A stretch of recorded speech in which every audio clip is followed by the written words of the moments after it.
Dear Diary, after escaping with my new lady friend, I found myself wielding a machine gun aboard a helicopter, enjoying the lovely mountain views. And look, Woo Kid made it! This part should have been fun, but it wasn't.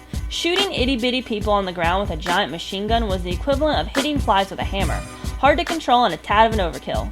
The mixture of the constantly moving screen and trying to aim made me physically ill, and I had to take a break before I could continue. Plus, not being able to control the helicopter always put me in the line of fire, so many deaths ensured. But Woo Kid was helping, right?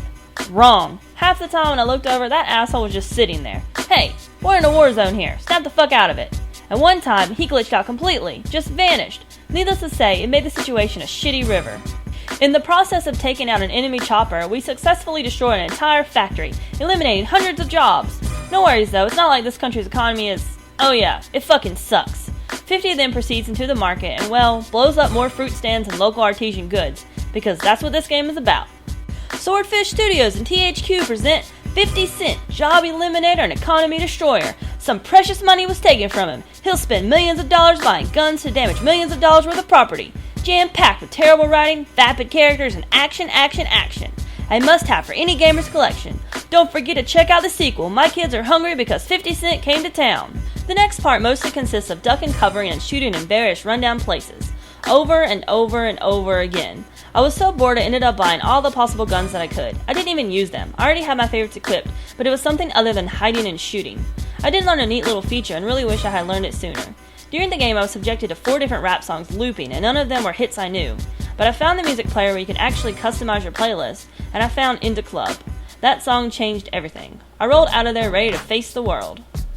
But what I was faced with was a third helicopter fight. Really? The first fight with Carter was understandable. The second fight was surprising since it was a repeat of the first, and fighting big bad guy Kamal. But this, a third helicopter fight, and we have no idea who's in there, just somebody. If the game is going to force me to fight every major boss while they're in a helicopter, fine, that's shitty but fine. But you can't just throw in the same battle mechanics with a nobody, at least keep it consistent. Of course this part gave me no trouble since it was the third fucking time I did it. I get inside Wilder's house, and I use the term house loosely since it resembles a shopping mall more than anything else, but with bombs. I thought the game would take the opportunity to send large amounts of Wilder's cronies after me, but I felt like it was the same firepower that was present at the beginning. Way to step up, game. Way to make it a challenge. I finally reach that damn skull and it's just sitting on a pedestal unprotected. I immediately get the feeling that if 50 touches it, a really big cage will fall from the ceiling and surround him, but that unfortunately doesn't happen. Instead, 2 dudes show up behind him and it's revealed that Anwar has been working with Wilder all along. Surprise! Jazz hands! I called it, everyone owes me $5. Wilder appears and looks like he's vacationing in Hawaii, and I hate to break it to him, but this isn't Hawaii. Also, his accent is so weird. At first I thought he was British, and then realized they were trying for a southern accent. Then I remembered that Swordfish Studios was actually located in Birmingham, England, and understood what was happening. It was an English accent trying to be southern. Excellent work. I feel like I'm sitting on my front porch drinking sweet tea. Check plus plus. One detail in the story that I don't get is that Anwar is saying that the skull is his, and Wilder says he can have it if he does what Kamal failed to do and kill 50 Cent. So, what? Is Wilder's main goal not in fact the skull, but to just kill 50 Cent? Because if he wanted the skull, why didn't he just go after Anwar in the first place? Instead, they drug 50 into it, which makes me think Wilder just wanted him dead. Does he hate his music that much? What is even happening? Obviously, my first plan is to shoot Anwar, and what a wussy. He doesn't even attempt to hurt me. Next, I wanted to mess up Wilder's house, and that motherfucker has some sort of bulletproof everything. The entire game I blow up buildings and wreck the place, but here I can't even break a glass case. But that doesn't mean I'm not going to try. I'm going to shoot the floor, I'm going to shoot the lights, I'm going to shoot the glass ceiling, and I'm going to shoot your bull right in the butt. Come on, why would you design a statue positioning the ass right in front of the gun turret and not have anything funny happen? This is a missed opportunity, people. I pursue Wilder, and unexpectedly the game gives me a choice. I can trip the switch that lifts all electronic shutters, making it easier and faster getting to Wilder, and risk my lady friend getting overrun by Wilder's men. Or go the long way around, making my job harder but ensuring my friend's safety. But I'm so done with this game, we're taking the shortcut. Fuck her. And it's a good thing I made that choice. I stand off with Wilder and my lady friend. Ugh, she does have a name. Layla, apparently. Layla appears, only to tell me she's betrayed me, and then shoots me, and then they both leave in the helicopter. Oh well, the end. Did you guys forget Fiddy is bulletproof? Because he sure the fuck is!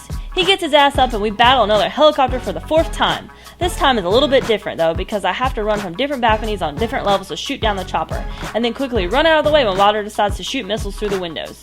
After running to 4 different balconies, I finally take Wilder and Layla down, and they use the same chopper crashing footage from their previous fights, just with Wilder yelling about how he'll get away with it regardless of us meddling kids.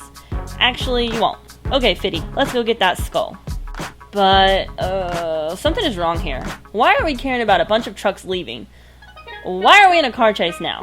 Wilder had the skull. I saw him and Layla get in the helicopter, the very one Fitty shot down.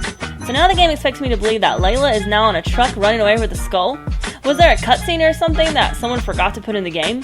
Because I'm confused right now. I catch up to the target car and shoot it down.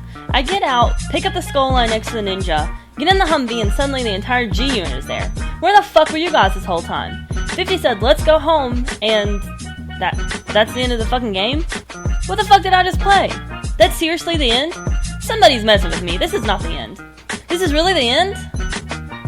Alright. Well, that's over and done with. Good riddance. That was by far one of the worst games I've ever played. The controls were alright, but the story was like a butchered up piece of meat. I had no motivation whatsoever to continue the game, and frankly, I'm surprised I even finished the damn thing. If you like working really, really hard to achieve a bad orgasm that wasn't worth a hand cramp, this game is for you. If you like receiving rocks and sticks for Christmas, please buy this game. If you need more disappointment in your life, I have a game I would like to recommend. But at least it's over, and now I just have to live with the memory of blood on the sand. Well, that's the last episode of 50 Cent Blood on the Sand. If you guys were just as confused with the lackluster ending, give this video a thumbs up, and don't forget to leave me a comment comparing it to the most disappointing thing that's happened in your life. Next Wednesday is a brand new game and a brand new episode. Be sure to subscribe so you don't miss out. Fitty facts. All jokes aside, Fitty has used his fortune to help those in need. In 2012, he traveled with the United Nations Food Relief Agency to see firsthand the food crisis in Somalia and Kenya. He made a public commitment to provide 1 billion meals for the hungry over the next 5 years, and is donating money to the World Food Program from the sales of his energy drink, Street King.